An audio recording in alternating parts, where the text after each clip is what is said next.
Hai semua, Assalamualaikum. Nama saya Mira Fifa dan orang panggil saya Effie. So sekarang saya tengah study degree Economics dekat UIE. Saya buat service tutor untuk ekonomi daripada saya habis SPM dulu. So saya SPM batch 2022, untuk ekonomi saya dapat A+.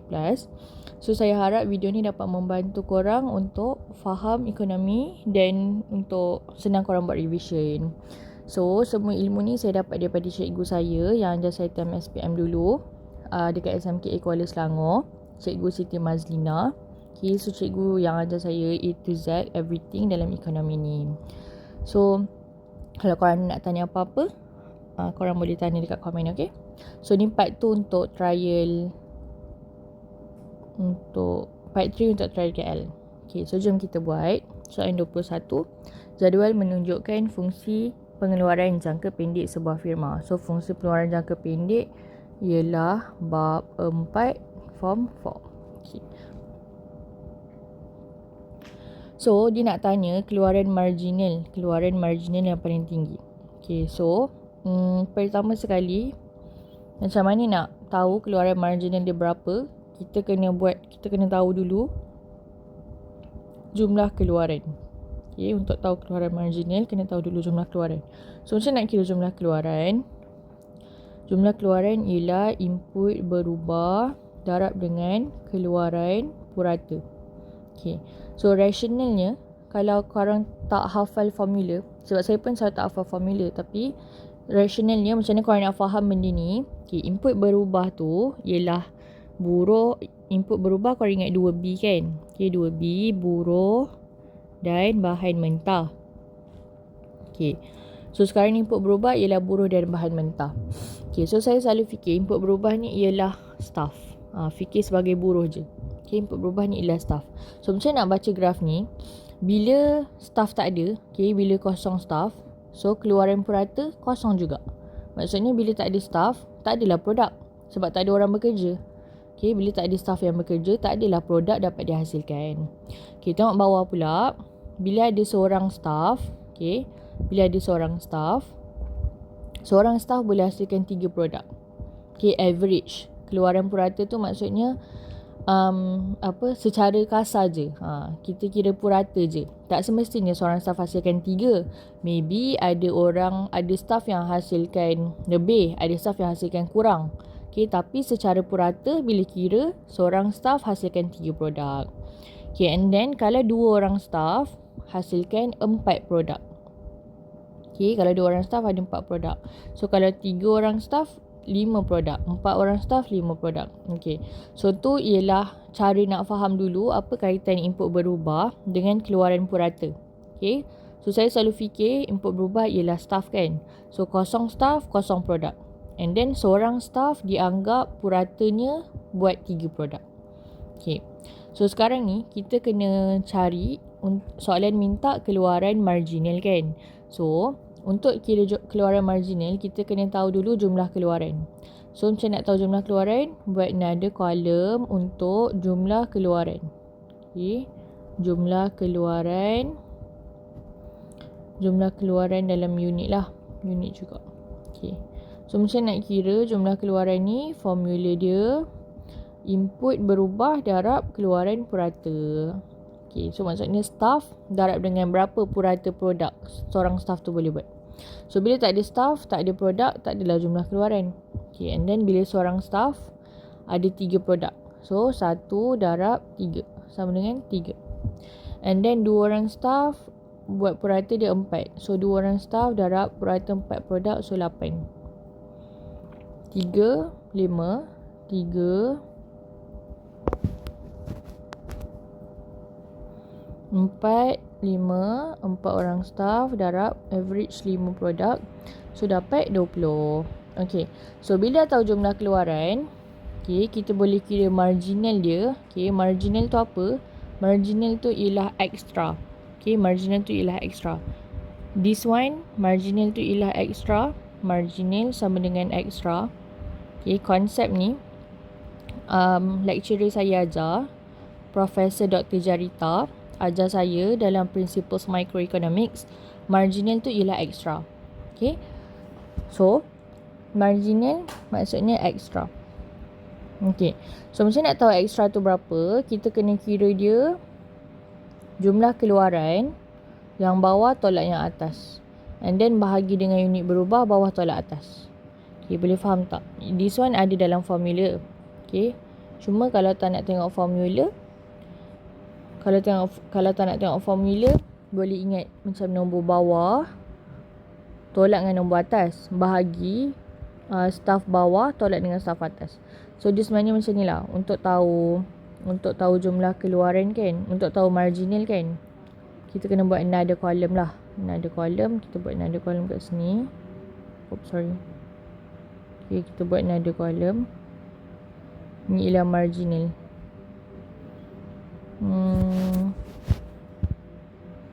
Sekejap. 3.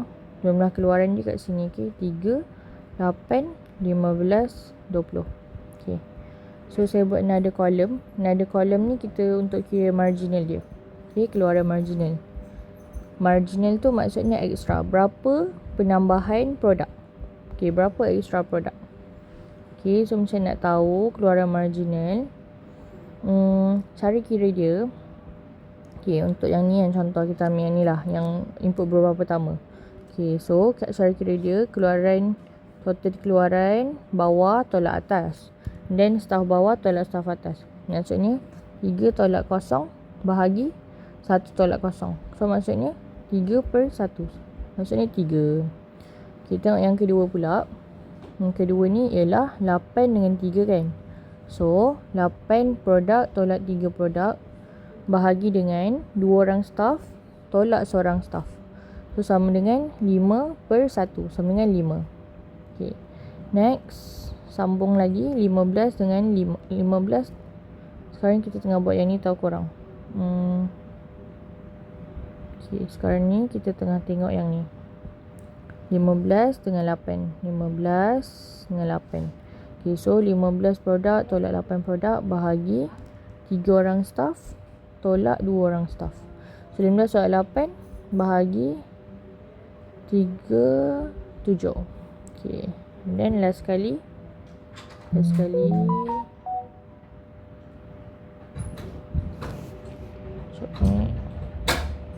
Okay, so last sekali. Korang tengok kat sini. Okay, 20 produk tolak 15 produk. 20 tolak 15 bahagi dengan 4 tolak 3. So 5, 1, 5. Okay. So ni ialah penambahan produk. Keluaran marginal ni maksudnya keluaran tu produk. Marginal tu ialah extra. So ni ialah extra produk. Extra produk. Okay. So cerita dia. Bila seorang staff. Okay. Satu staff. So. Ni seorang staff. Okay. Cerita dia seorang staff. Extra produk dia 3. Maksudnya setiap seorang staff tu akan hasilkan 3 produk tambahan. Okay. Marginal tu produk tambahan. Extra. Okay. And then bila 2 orang staff dia hasilkan 5 produk tambahan. Bila 3 orang staff hasilkan 7 produk tambahan. Dan staff keempat hasilkan 5 produk tambahan. Okay, so macam ni kita tahu sebab kita dah kira dah daripada satu-satu label tadi. Daripada satu-satu buruh tadi. Satu buruh hasilkan 3 produk tambahan. Okay, ni ialah buruh. Ni ialah marginal. Okay, penambahan produk. So, seorang buruh hasilkan 3 produk tambahan. Kalau 2 orang buruh hasilkan 5 produk tambahan. 3 orang buruh hasilkan 7 produk tambahan. Okay. So, bilangan input berubah yang keberapakah menunjukkan nilai keluaran marginal paling tinggi. Okay, so kita tengok kat sini. Nombor berapa paling tinggi? Okay, kalau 4 staff, 5 produk. Okay, so antara 3, 5, 7, 5 mestilah 7 paling banyak kan. So, saya nak tahu 7 paling banyak. 7 ialah produk tambahan paling banyak. Okay, macam mana nak dapatkan ni? Kena ada 3 input berubah. 3 orang staff atau 3 bahan mentah. So, 3 unit. Okay. Alright, next kita tengok 22. Okay, 22 externality negatif merujuk kepada. So, externality negatif ialah form 4 bab 4. Externality ni apa? Externality ialah kesan kepada pihak ketiga. Siapa pihak ketiga? Bukan pengguna, bukan juga pengeluar. Okay, bukan firma dan bukan isi rumah lah. Okay, dia bukan pengguna. Okay, so kesan kepada pihak ketiga ni orang yang tak ada kena mengena tapi dia affected. Okay, so externality ada dua, positif dan negatif. Positif kita panggil faedah sosial. Kalau negatif kita panggil cost sosial. Okay, so cerita dia, kalau faedah sosial ni benda-benda yang baik. Okay, kita tak buat apa-apa tapi kita dapat sekali benda baik tu. Contohnya free training. Okay, kalau cost social, contohnya jam, apa yang, okay, macam jam kan, bukan kita yang rosakkan traffic light tu, dan bukan kita yang accident, tapi kita terpaksa hadap jam. Okay, walaupun bukan kita yang buat. Bukannya kita yang rosakkan traffic light, bukannya kita yang menyebabkan accident, tapi kita terpaksa hadap jam. So cause social lain ialah banjir. Bukannya kita yang rosakkan longkang tu bagi tersumbat, ataupun bukannya kita yang sebab banjir kan natural, masalah natural, maksudnya bencana alam kan. Maksudnya kalau Allah nak turunkan hujan banyak then jadi banjir, maksudnya bukan kita yang control benda tu. Okay, tapi kita akan affected dengan banjir. Kita terpaksa tukar furniture kita, terpaksa mop rumah balik nanti. Okay, so cost social ni apa yang kita tak buat tapi kita terpaksa hadap, negatif kesan dia. Okay, so externality ialah kesan kepada pihak ketiga. Kalau positif dipanggil faedah sosial, negatif dipanggil cost social. Okay, so cuba tengok A. Tindakan firma mengurangkan penggunaan sumber ekonomi. Betul ke? Tindakan firma mengurangkan penggunaan sumber ekonomi. Okay, ini salah lah. Sebab tak ada kaitan dengan externality. Okay, yang B. Kesan luaran yang dihadapi oleh pihak ketiga daripada aktiviti ekonomi. Okay, ini betul. Kesan luaran. Okay, dia bukan masalah dalaman, dia masalah luaran. Dan C. Tindakan kerajaan mendedaskan alam sekitar. Yang ni bukan, ini peranan kerajaan. Ini kat peranan kerajaan. Okay, kalau D, kesan luaran yang dihadapi oleh pengguna. Dia bukan kepada pengguna. Dia bukan kepada pengguna atau pengeluar. Dia kepada pihak ketiga. So, jawapan dia B. Next, 23. Gambar 1 menunjukkan projek yang dilaksanakan oleh kerajaan. Okay, so ni dah masuk form 5 lah. Kalau tanya pasal kerajaan, form 5 bab 1. Peranan kerajaan dalam ekonomi. Kenapa kerajaan laksanakan projek tersebut? Okay, ni hospital kan. Kenapa kerajaan kena buat hospital? Sebab tujuan kerajaan nak memaksimumkan kebajikan masyarakat. So, tujuan kerajaan nak memaksimumkan kebajikan masyarakat, kerajaan ada 4 peranan dalam ekonomi. Yang pertama, peranan kerajaan sebagai pengeluar. Kerajaan keluarkan barang awam dan barang sosial. Okay. Yang kedua, peranan kerajaan sebagai majikan. Kerajaan sediakan peluang pekerjaan, peluang kerja, dan kerajaan yang bagi gaji, kerajaan yang bagi faedah tambahan untuk orang yang kerja government. Peluang kerja untuk government, bagi gaji, bagi cuti untuk penjawat awam. Yang ketiga, peranan kerajaan untuk capai objektif makroekonomi negara. So, objektif makroekonomi negara ni ialah macam dream kerajaan. Okay. So, dream kerajaan untuk capai objektif makroekonomi ni. Okay. So, ada 4 lah dream kerajaan nak capai guna tenaga penuh. Guna tenaga penuh maksudnya semua rakyat yang mampu dan nak bekerja dah pun bekerja. Okay. So, ramai rakyat yang bekerja. So, considered kurang daripada 4% pengangguran. Okay, guna tenaga penuh, and then kestabilan harga. So, kestabilan harga ni tak nak inflasi, tak nak deflasi, tak nak berlaku inflasi, tak nak kemelisitan ekonomi. Kita tak nak berlaku dua keadaan ni, kemelisitan ekonomi. So, kerajaan akan kontrol harga lah. Guna tenaga penuh, kestabilan harga, kestabilan imbangan pembayaran. Imbangan pembayaran tu kita nak pastikan import sama dengan export. Okay. Yang keempat, pertumbuhan ekonomi. Pertumbuhan ekonomi. So, macam nak dapat pertumbuhan ekonomi, cara dia kena KDNK tinggi. Okay. So, kita recap tadi. Dalam Form 5 bab 1 ada cakap pasal empat peranan untuk kerajaan. Okay, kerajaan ada 4 peranan dalam ekonomi. Yang pertama sebagai pengeluar. Kerajaan keluarkan barang awam, contohnya jalan raya, sekolah dan barang sosial. Yang kedua majikan. Kerajaan ialah majikan. Majikan tu maksudnya bos. Kerajaan ialah bos untuk penjawat awam. Kerajaan yang bagi orang yang kerja government peluang pekerjaan. Kerajaan yang bagi gaji. Kerajaan yang bagi cuti.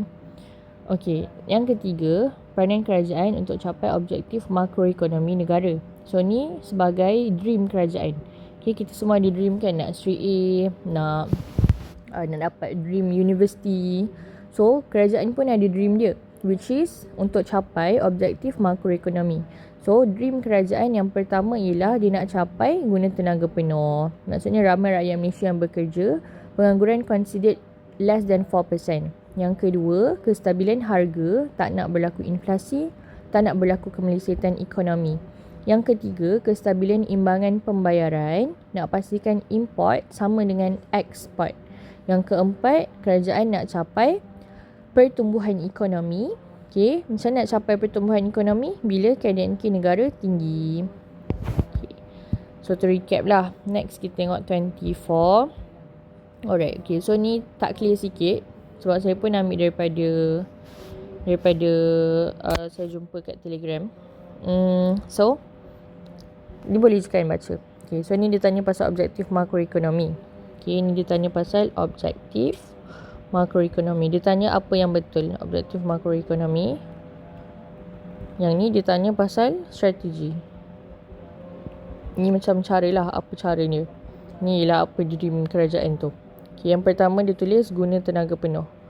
Guna tenaga penuh. Okay, dia kata guna tenaga penuh, mengurangkan kadar pengangguran. Guna tenaga penuh tu apa? Guna tenaga penuh maksudnya ramai rakyat yang bekerja. Okay, so cara dia apa? Mengurangkan kadar pengangguran. So betul lah, kadar pengangguran kena kurang daripada 4% baru dianggap guna tenaga penuh. Okay, yang B, kestabilan harga. Okay, dia tulis B ni kestabilan harga. Apa maksud kestabilan harga? Tak nak berlakunya harga inflasi dan tak nak berlaku inflasi atau kemelisitan ekonomi. So how? So kerajaan akan kontrol harga dan cara untuk kawal inflasi guna menguncup, dasar kewangan menguncup atau dasar fiskal menguncup. Okay, yang ketiga C, dia cakap pasal pertumbuhan ekonomi. So macam nak capai pertumbuhan ekonomi? Okay, strategi dia ialah dia tulis memantau pelaburan sektor swasta. So tak ada kaitan lah. Sepatutnya macam nak capai pertumbuhan ekonomi, KDNK negara kena tinggi. Nak tinggikan KDNK negara, kena pastikan buruh ada produktiviti yang tinggi lah. Semua rakyat rajin bekerja dan berkemahiran tinggi dalam job masing-masing. D, kestabilan imbangan pembayaran. Okay, apa maksud kestabilan imbangan pembayaran? Kita nak pastikan import dengan ekspor kena sama. Okay, barulah imbangan perdagangan stabil. So, ada imbangan dagangan lebihan, akaun semasa lebihan, defisit dan seimbang. So, kita nak pastikan seimbang. Keseimbangan. Kestabilan. Imbangan pembayaran. Maksudnya import sama dengan ekspor. So, untuk soalan 20 berapa ni? 27. Ya ke? Sekejap ya kot, tak nampak juga. So, dia tanya pasal objektif makroekonomi. Objektif makroekonomi tu maksudnya dream kerajaan. Dream kerajaan. Okay. So, kita semua ada dream masing-masing. Kerajaan pun ada dream. Okay. Dream kerajaan ialah untuk capai objektif makroekonomi. So, 4 benda ni lah. Yang pertama, kerajaan nak guna tenaga penuh. Kerajaan nak kestabilan harga. Kerajaan nak pertumbuhan ekonomi dan kerajaan nak kestabilan imbangan pembayaran. So, apa strategi yang kerajaan buat? Kalau nak capai guna tenaga penuh, kita consider kurang daripada 4% dengan cara mengurangkan kadar pengangguran. Oh, sorry. Tadi 24. Oh, tadi 24 rupanya. 24. Okay. Okay, sekarang kita tengok 25. Okay, 25. Okay, so harap korang nampak. Okay, so dia cakap pasal inflasi. Okey, apa kesan tersebut? So, kesan inflasi merujuk kepada buku teks, muka surat, dia ada 6 kesan inflasi. So, one of the ways untuk korang mahir ekonomi ialah korang kena hafal lah. Saya boleh cakap lah memang ekonomi kena hafal. Okay, orang yang kata ekonomi tak payah hafal tu memang mengarut lah sebenarnya. Okay, by hook or by crook, you memang kena hafal. Walaupun you rasa macam nak elak, tapi memang ada banyak things, bukan certain. Okay, banyak things dalam ekonomi yang you memang kena hafal.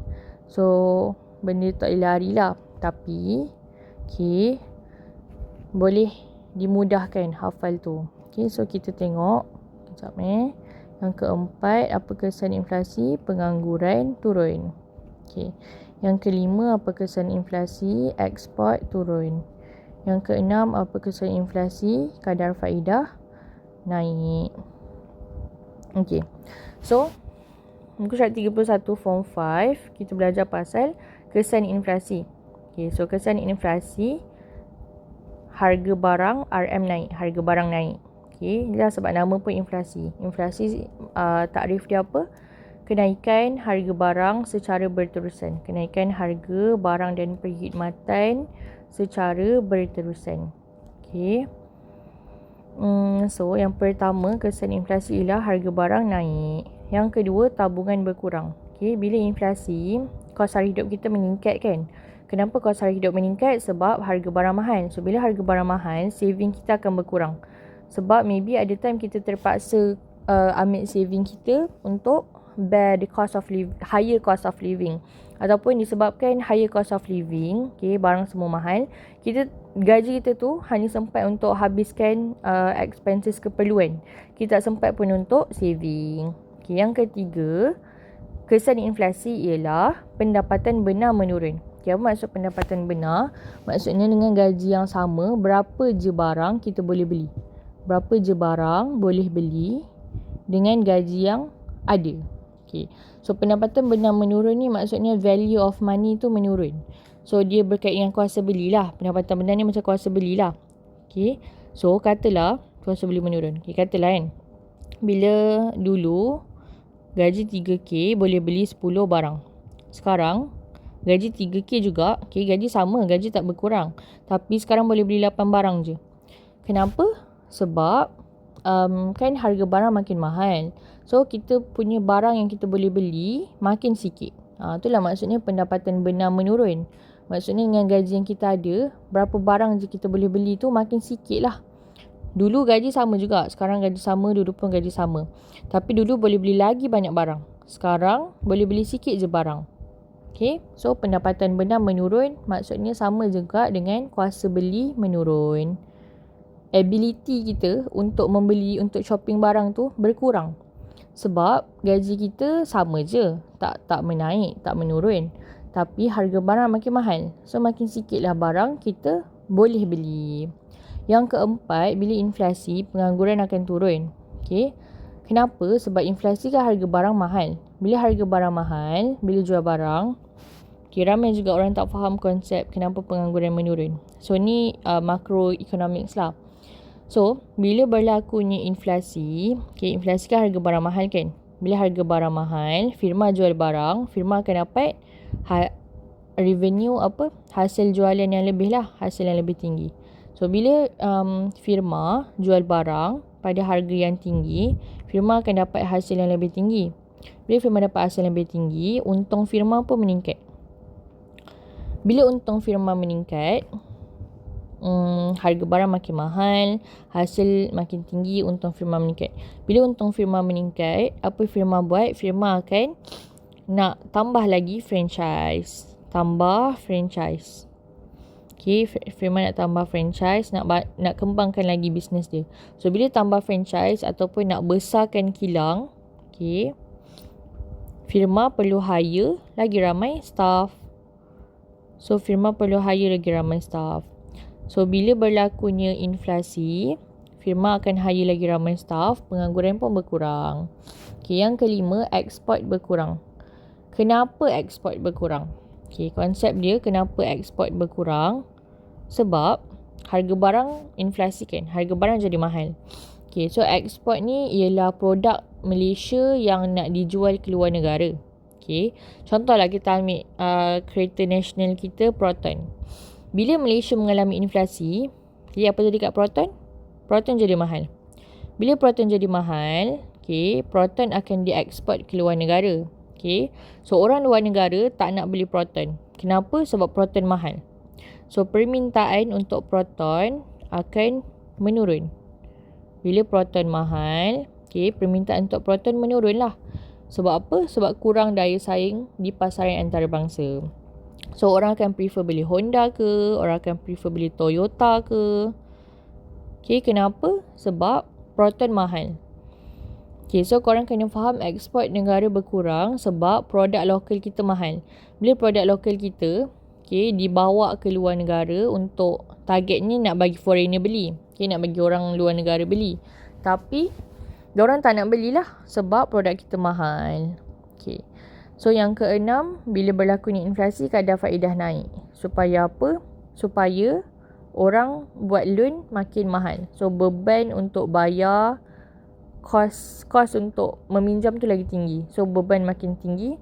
So, orang akan tak nak buat loan. Kenapa? Sebab orang tahu kadar faedah tinggi, maksudnya nak kena bayar tu lagi mahal lah. Okay, kos pinjaman tu meningkat, beban pun meningkat. So orang akan prevent. So inflasi so kadar faedah akan naik sebab kalau inflasi untuk kurangkan orang shopping. So ni berkaitan macam dasar kewangan, dasar fiskal menguncup macam tu. Okay, so apa kesan inflasi? Okay, kat sini dia kata peluang pekerjaan menurun. Betul lah, peluang pekerjaan akan menurun.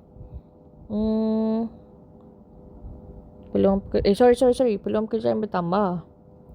Sorry. So, first ni salah lah. Sebab dia kata peluang pekerjaan menurun. Sedangkan dekat page 31, buku teks form 5 dah bagi tahu dah.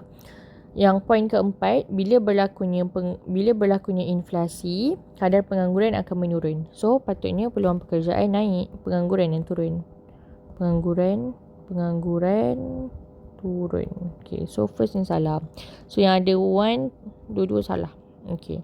Yang kedua, beban hutang peminjam meningkat. Yes, betul. Kenapa? Sebab kadar faedah naik. So, bila kadar faedah naik, beban nak pinjam, nak buat loan tu naik. Okay, nombor 2 betul. Okay. Yang ketiga, pendapatan benar menurun. Okay, ni pun betul. Kenapa? Sebab poin ketiga dah cakap dah tadi, pendapatan benar akan menurun. So, 2 dan 3. Okay, kenapa yang keempat salah? Sebab dia kata nilai wang yang dipegang isi rumah bertambah. Sedangkan nilai wang berkurang. Okay, sebab semakin sikit je barang kita boleh beli.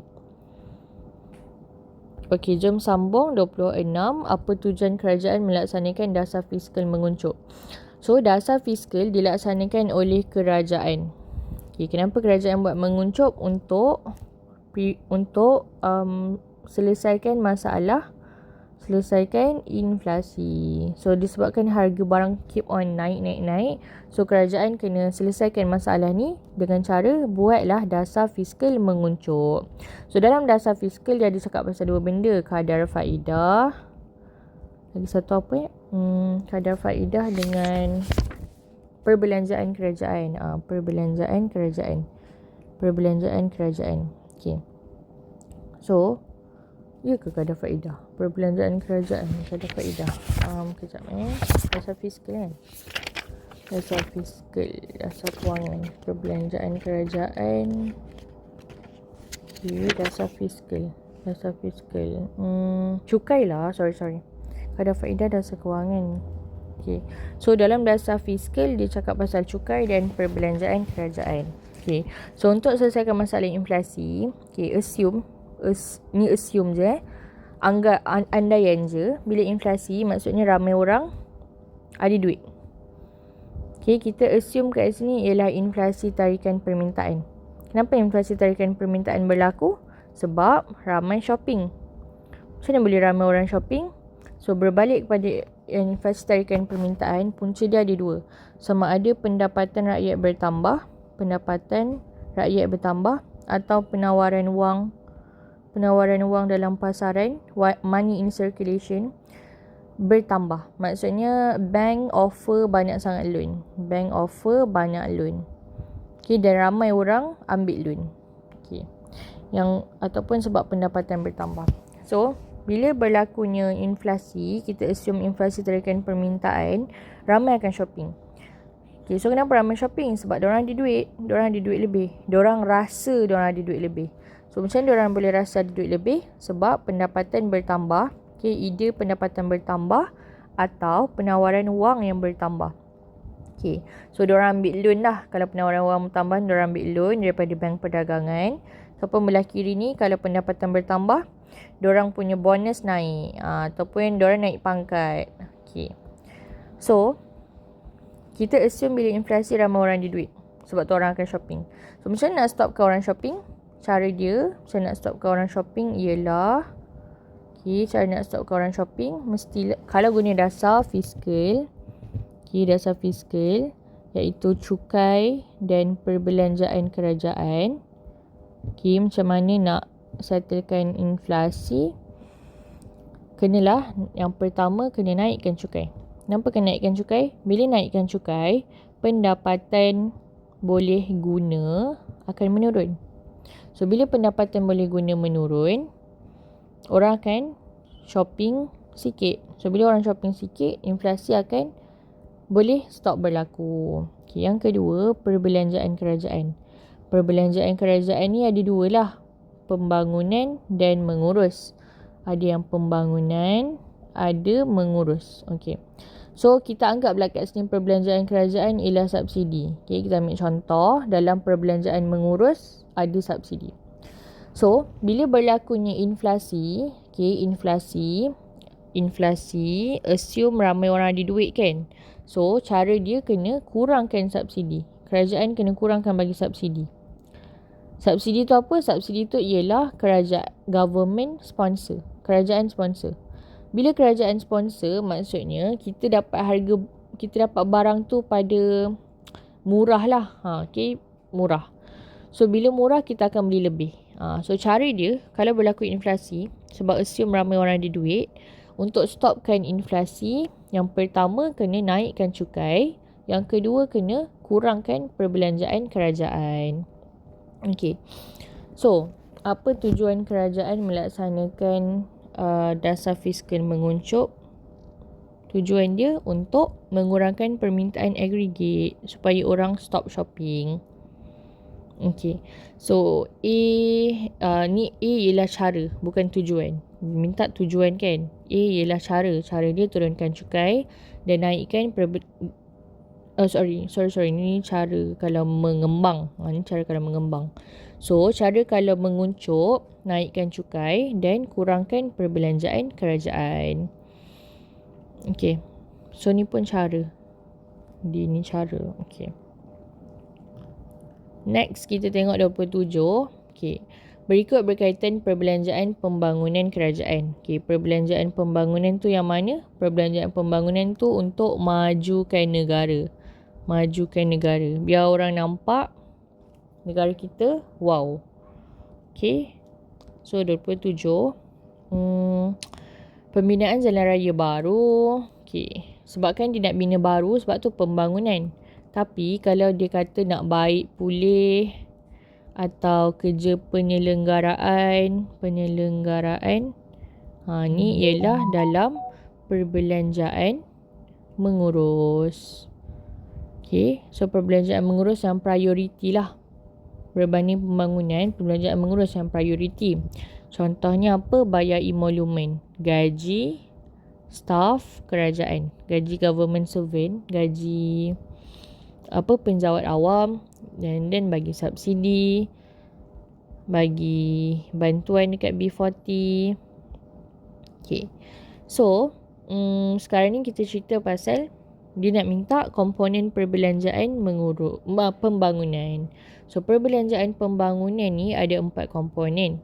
Perkhidmatan ekonomi, perkhidmatan sosial. Okay, so yang dia list down kan tu. So, ni dekat page 80. Okay. So, dekat page 80, dia ada bagi tahu apa beza setiap satu ni. So, ringkasannya, Okay, ringkasannya, kalau perkhidmatan ekonomi ni, apa-apa infrastruktur. Okay, apa-apa dari segi pengangkutan, ni kan pengangkutan yang jalan raya pengangkutan. And then pelabuhan. So ni apa-apa kemudahan awam. Kemudahan awam yang meningkat. Okay, contoh nak bina LRT baru. Tu sektor perkhidmatan ekonomi lah. Bagi lebih mudah orang untuk commuting. Okay. Kalau sektor perkhidmatan sosial, ni untuk bantuan sosial. Sosial tu kiranya, sosial tu ialah hubungan antara manusia kan. Hubungan antara manusia. Okay. So, macam mana nak create better sektor sosial tu, antaranya dari segi kesihatan, perumahan. Okay. So bayangkan kalau kita ada kawasan perumahan yang lebih terjaga, yang kurang distraction. So benda ni akan meningkatkan kestabilan sosial. Okay. So masyarakat pun takkan bergaduh-gaduh macam tu. Anggap macam tu lah. Okay. Sebab sosial ni benda yang interaction antara manusia. And then dari segi dari segi pentadbiran am, kalau kerajaan bina banyak lagi office government. Lagi banyak office government. Dan kalau dari segi keselamatan, kalau kerajaan invest dalam pertahanan. So dalam askar dan dalam keselamatan negara. Okay. So untuk jawapan ni, kan nak bina jalan raya kan, bina pelabuhan kan. So ni infrastruktur kan. So infrastruktur ialah kemudahan awam yang meningkat. So dia ialah sektor perkhidmatan ekonomi. Next, kita tengok 28. Okay, sorry, this one pun tak clear, tapi kita boleh tengok. Okay, so sekarang berlaku ketidakstabilan ekonomi negara. So ketidakstabilan dalam ekonomi ni ada dua je, inflasi atau lagi satu, kemelesetan ekonomi. So kemelesetan ekonomi tu keadaan dia macam COVID. Okay, anggap keadaan dia macam COVID. During COVID, pengangguran sangat tinggi. Okay. Ataupun inflasi. Inflasi, harga barang naik. Kos sara hidup naik. Okay, both tak bagus. Kena capai kestabilan harga baru bagus. Okay. So, apa tindakan yang perlu dilaksanakan oleh Bank Pusat untuk mengatasi inflasi? So, Bank Pusat ialah Bank Negara Malaysia buat dasar kewangan. Kalau dasar fiskal, kerajaan yang buat. Okay. So Bank Pusat melaksanakan dasar kewangan.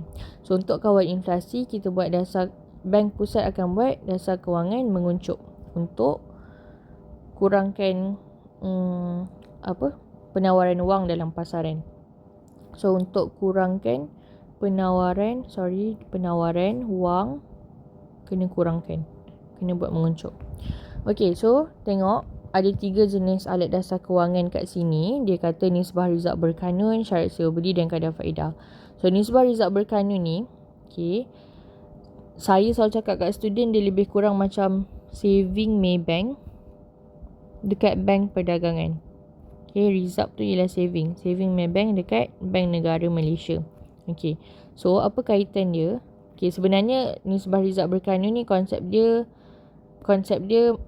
ialah portion of money. Okay, macam berapa peratusan duit yang kita kena simpan dekat bank negara. So saya anggap macam saving Maybank dekat Bank Negara Malaysia ataupun apa-apa bank perdagangan.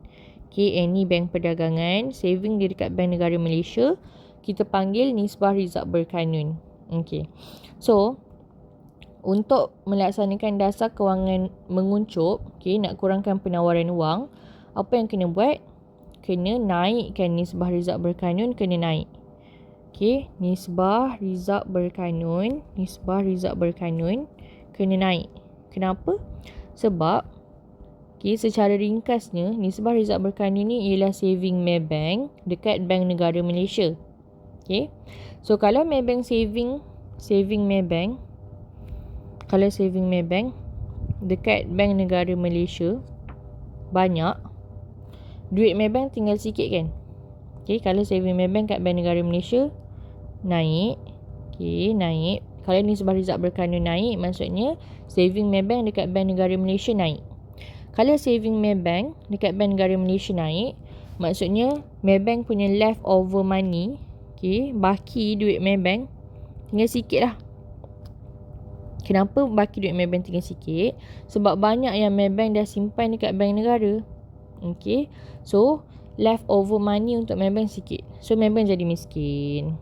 Maybank jadi miskin. So bila Maybank, na'udzubillah ni contoh. Sorry, ni contoh. Maybank sentiasa kaya. So Maybank jadi miskin. So bila Maybank jadi miskin, Maybank akan tak offer loan dekat ramai rakyat. Maybank miskin, so Maybank kurang offer loan. Maybank punya offer loan, penawaran perkhidmatan pinjaman tu berkurang. So orang pun kuranglah ambil duit. So penawaran wang dalam pasaran pun akan berkurang. So untuk melaksanakan dasar kewangan menguncup, tujuan dia apa? Untuk kurangkan penawaran wang dalam pasaran. Cara dia, nisbah Rizal berkanun kena naik. Saving Maybank dekat bank negara kena banyak. So bila saving Maybank kena simpan banyak duit kat bank negara. So baki duit Maybank tinggal sikit. Kenapa? Sebab banyak duit dekat bank negara. So bila baki duit Maybank sikit, Maybank jadi miskin. So bila Maybank jadi miskin, Maybank tak boleh offer loan. So penawaran wang dalam pasaran akan berkurang. Sebab kurang dah orang ambil loan baru. Kenapa? Sebab bank perdagangan punya duit semua tinggal sikit. Kenapa tinggal sikit? Sebab semua bank perdagangan simpan banyak duit kat bank negara. Kenapa simpan banyak duit kat bank negara? Sebab bank negara, bank pusat tengah melaksanakan dasar kewangan menguncup. Untuk kurangkan penawaran wang. So dia akan naikkan nisbah Rizal berkanun. Dan syarat sewa beli pun kena ketat supaya susah orang nak buat loan. Kadar faedah kena naik juga. Supaya beban pinjaman, kos meminjam tu naik. Bila kos pinjaman naik, orang tak adalah buat loan. Sebab orang tahu nak bayar interest tu mahal. So pilih yang naik. Naik, makin ketat naik. This one. Next 29. Oh, lama betul kali ni. Yang manakah merupakan faktor penggalak globalisasi ke? So faktor penggalak globalisasi ada 4 lah. Ni dekat page, selalu juga keluar soalan ni, faktor penggalak globalisasi. Ni kat page 128. Ada 4 faktor penggalak globalisasi. 4 faktor penggalak globalisasi. Apa dia? Yang pertama, peranan kerajaan. So kerajaan yang buat pengecualian visa ke, restriction makin kurang ke. Yang kedua, infrastruktur dari segi ICT, dari segi communication tu smooth tak? Senang tak nak communicate secara dalam talian? And then infrastruktur pengangkutan. Yang keempat ialah pelancongan. So korang kena ingat ada 4 faktor penggalak globalisasi. Apa yang menggalakkan, membanyakkan globalisasi? Yang pertama, peranan kerajaan nak kecualikan visa ke, nak buat apa-apa peraturan, restriction. Yang kedua, infrastruktur ICT. Senang tak nak communicate secara online dengan orang daripada luar negara. And then pengangkutan ni, kemudahan pengangkutan lah, pengangkutan awam kita smooth ke tak, efektif ke tak. And then pelancongan. So antara berikut yang manakah faktor penggalak globalisasi?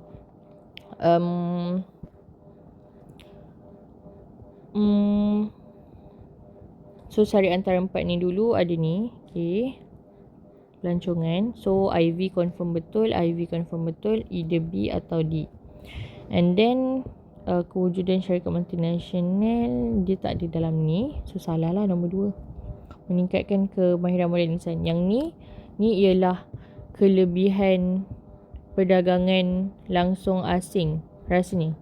Ni meningkatkan kemahiran modal insan ialah kelebihan perdagangan langsung, perdagangan antarabangsa.